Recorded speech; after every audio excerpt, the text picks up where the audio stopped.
मुख्तलिफ शोबों में काम करने वाली फलाही तंजीमें अब मुसीबत ज़दा लोगों को ज़िंदगी का सामान फराहम करने में लगी हुई है। Aurangabad educational and welfare society जो तिब्बी शोबे में काम करती है, अब शहर के पसमानदा इलाकों में सैकड़ों ज़रूरतमंद को खाना खिलाने का काम कर रही है, जिसकी वजह से सैकड़ों मेहनतकश और गरीब खानदानों को फाकों से निजात मिल गई है।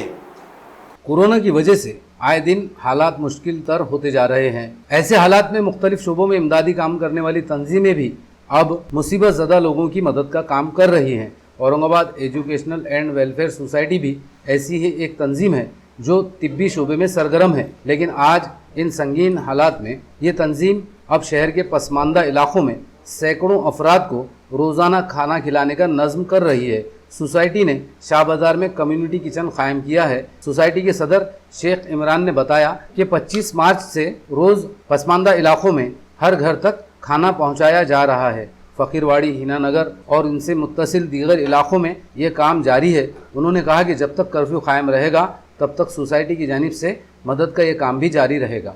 ये इस मुसीबत के वक्त में Aurangabad educational and welfare society ने खाने का भी इंतज़ाम किया है।